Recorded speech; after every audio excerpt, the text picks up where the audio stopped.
Welcome back, Nerd Squad, the Top 10 Nerd. I'm your host, Johnny Rogers. If you happen to be new here, make sure you hit that subscribe button, that way you never miss out on another video. Plus, comment down below with which superhero that you want to see get their own MCU solo film next. Before we begin, I must warn you, this video may contain Avengers Endgame spoilers. Okay, it definitely will have spoilers. However, I hope this list just kind of gets you excited to see the movie. With that out of the way, let's jump into today's list, the top 10 surprising cameos you missed in Avengers Endgame.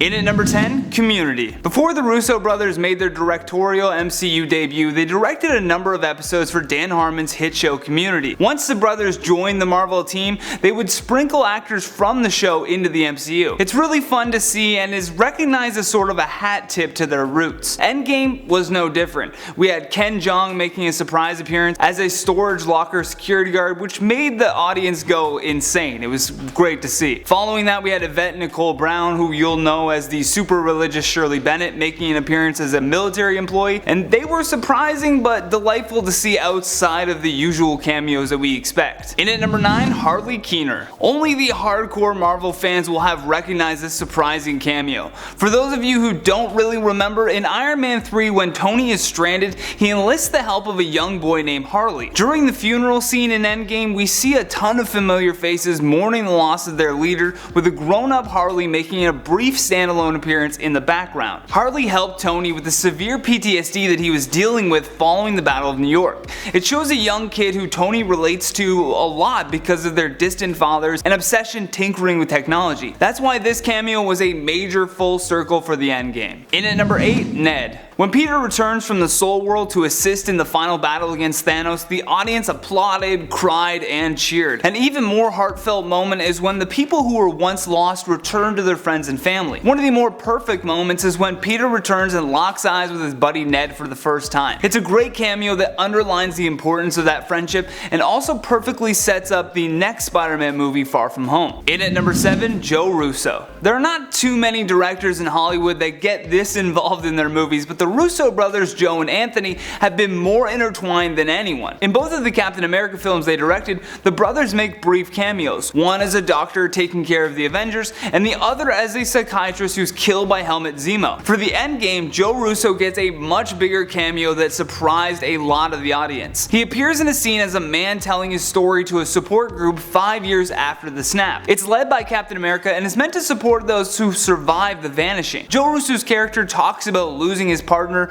which, as the Russos put it, also marks the first openly gay character in Marvel movies. In at number 6, New Cap. The moment that Falcon radioed Steve Rogers, it was a familiar voice that shocked many and began the scene where portals opened to bring in the much needed backup from the Soul World. More importantly than just Falcon coming back was the passing of the torch scene. Well, passing of the shield, I guess. Captain America goes back to return the Infinity Stones to their original timelines to restore balance to the universe, but decides to stay back to live out his life with Peggy Carter. When he returns, he's an old Joe Biden looking man, and as Sam Wilson approaches him, Cap unzips a bag and passes his shield to Falcon. This is the surprise cameo that people wanted but didn't expect to happen in this movie. The first ever black Captain America was chosen in the end and will lead an exciting new future of a Captain America that's not so rigid due to his lack of military experience. In at number 5, Loki. There were a ton of theories leading up to this film as to whether or not Loki was really killed by Thanos in Infinity War, or if the trickster was pulling one over on the Mad Titan. Unfortunately, that timeline's Loki was indeed killed and remains dead, but when they traveled back in time to the Battle of New York, the Loki that we see in this timeline got a huge reaction from the crowd. We knew that if they go back, Loki would be there, but what we didn't see coming was Loki escaping, thus preventing his future death. In at number 4, Jarvis. Way back in 2008, we first heard the voice of Jarvis, Tony Stark's personal user interface computer system. Jarvis helps Tony with pretty much everything, including the construction of his suits, before merging with the Mind Stone to become Vision, played by Paul Bettany. Unfortunately, due to what happened in Infinity War,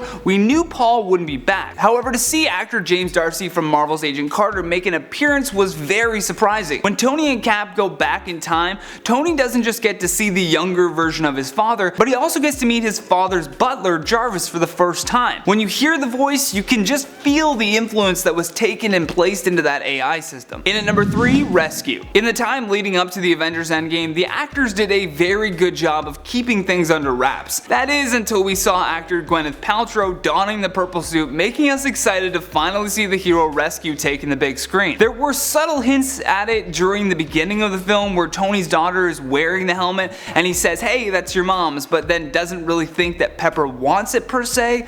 Although when the final battle goes down, it's an oh my god moment of seeing Pepper donning the Iron Man suit all over again. She flies in to save the day and joins a whole new squad of powerful female heroes. In at number 2, Jim Starlin. Back in 1973, Jim Starlin created the evil character of Thanos, which made his first appearance in the Invincible Iron Man number 55. The last two movies must have been incredible for Jim to see his character become a worldwide phenomenon. Jim finally made his film debut in the beginning of Avengers Endgame, where Steve Rogers is leading the support group for survivors of the snap. As I mentioned before, Joe Russo had a major part in this scene, but true comic book fans will recognize Thanos creator Jim Starlin sitting amongst them as the camera pans by. Lastly, in our number 1 spot, Stan Lee. You know I had to give the number 1 spot to the man himself, the king of Marvel cameos. The comic book world was saddened to learn of Stan Lee's passing and worried about the future of the MCU without him. When the team time jumps to 1970 and we see Stan Lee acting as a hippie driving by an army base as he shouts out to the soldiers, "Hey man, make love, not war," it gets you right in the feels, okay? Seeing that familiar face for one last time, not to mention there's a sweet little Easter egg as he drives off which shows a bumper sticker that reads "Nuff said." You Tobey Maguire Spider-Man fans will remember that Lee says this to Peter in the 2007 Spider-Man 3 cameo. And that has been the top 10 surprising cameos you missed in Avengers Endgame. Thank you so much for watching, and if you enjoyed this list, show us some love by tapping that like and subscribe button, and you know what, share it around too.